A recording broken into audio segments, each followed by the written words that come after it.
అందరికీ నమస్కారం. నేను మీ ఆయుర్వేద డాక్టర్ చిట్టిపొట్ల మధుసూదన శర్మని.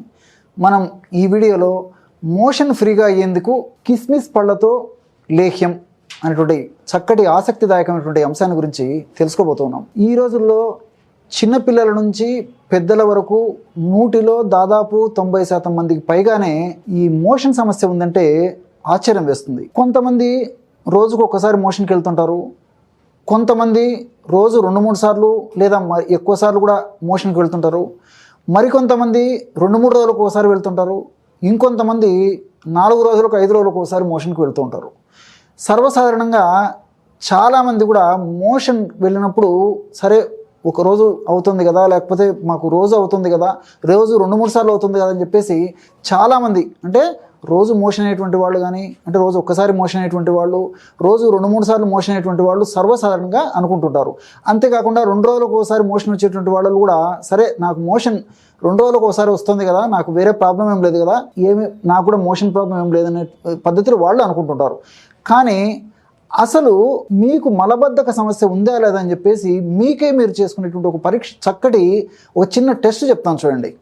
ఎలాగంటే మోషన్ వెళ్ళినప్పుడు స్పాంటేనియస్గా మీకు ఆ సెన్సేషన్ వచ్చినప్పుడు మోషన్కి వెళ్ళి కూర్చుంటేనే ఒకటేసారి మొత్తం బయటకు వచ్చేసేయాలి. అది నెంబర్ 1.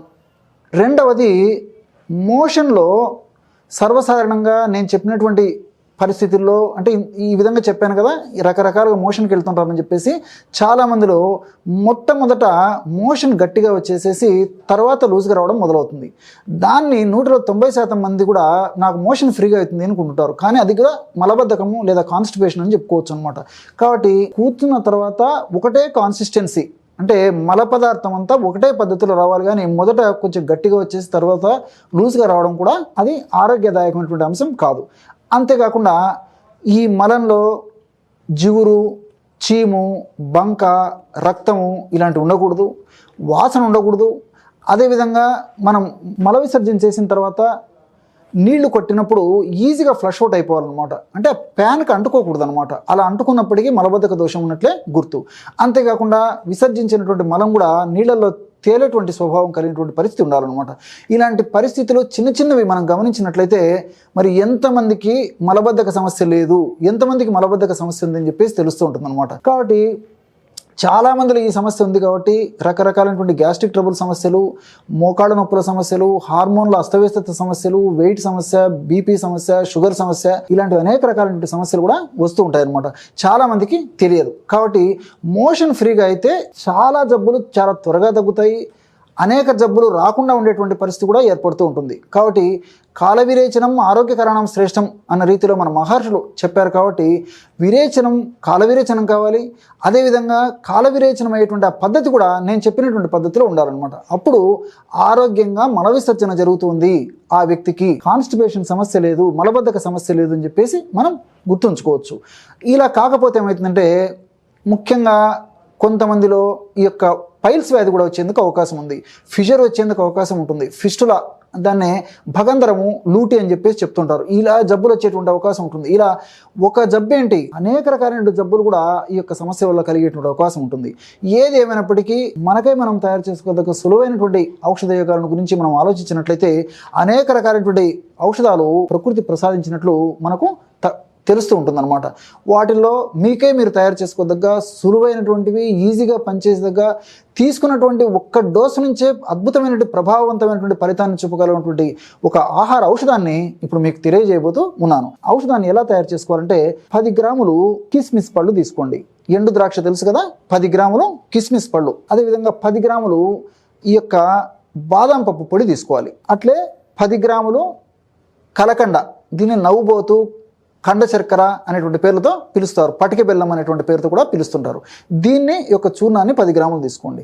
చివరగా 30 గ్రాములు సునాముకి చూర్ణం. బాగా నిదానంగా గమనించండి, చూడండి, నోట్ చేసుకోండి. ఈ సునామికి ఆకులు సంవత్సరం అంతా కూడా మనకు చాలా చౌక ధరకు దొరుకుతాయి. మంచి ఆకులు తెచ్చుకొని మిక్సీలో వేసేసుకొని పౌడర్ తయారు చేసుకొని ఆ పౌడర్ ఒక 30 గ్రాములు తీసుకోండి. మళ్ళీ ఒకసారి చెప్తాను చూడండి.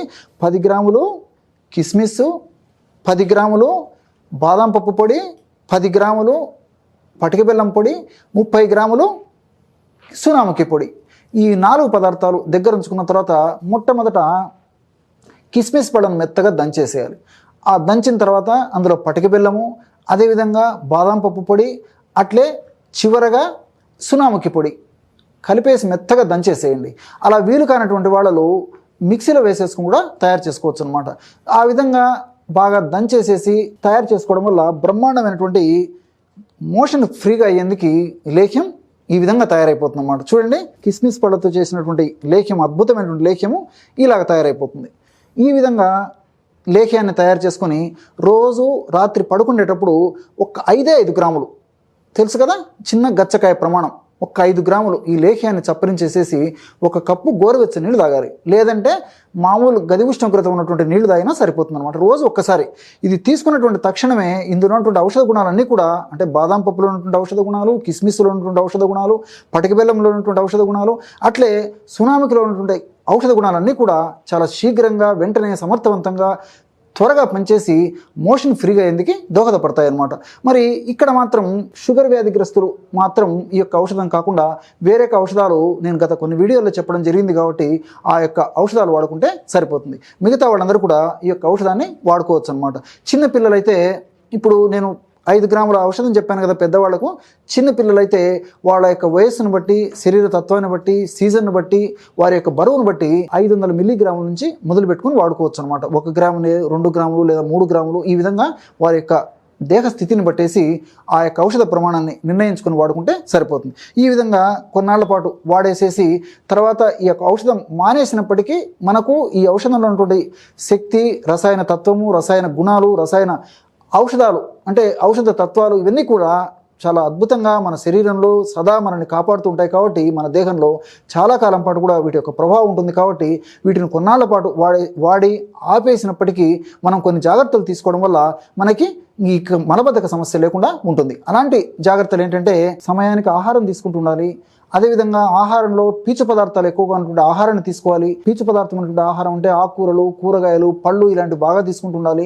అట్లే నీళ్లు వారి యొక్క శరీర తత్వాన్ని బట్టి, వాళ్ళ వయస్సును బట్టి, వ్యాధి అవస్థను బట్టి, సీజన్ను బట్టి 3 నుంచి 5 లీటర్ల వరకు నీళ్లు తాగుతుండాలి. సమయానికి విశ్రాంతి తీసుకుంటుండాలి. అట్లే రోజు కనీసం ఒక అరగంట లేదా 30 గంటల సేపు ఏదో ఒక వ్యాయామం చేస్తుండాలి. ఇలాంటి చిన్న చిన్న జాగ్రత్తలు తీసుకున్నట్లయితే మరలా ఈ సమస్య పునరావృతం కాకుండా ఉంటుంది. మలబద్ధక సమస్య లేకుండా ఉంటుంది. అదేవిధంగా మలబద్ధకం వల్ల వచ్చేటువంటి అనేక జబ్బులు తగ్గిపోతాయి. కొత్త జబ్బులు రాకుండా కూడా మనం పాటించేటువంటి ఈ జాగ్రత్తల వల్ల, అదేవిధంగా మనం వాడినటువంటి ఔషధం వల్ల కూడా ఉపయోగం ఉంటుంది. చూశారు కదా, ఇటువంటి సులువైనటువంటి ఔషధాన్ని కిస్మిస్ పళ్ళను ఉపయోగించి ఈ మోషన్ ఫ్రీగా అయ్యేందుకు మనం తయారు చేసుకుని లబ్ధి పొందవచ్చు. ఈ వీడియోలో తెలుసుకున్నారు కదా. మరొక వీడియోలో మరొక అంశంతో మళ్ళీ కలుద్దాం. అంతవరకు నమస్కారం. మీ చిట్టిబొట్ల.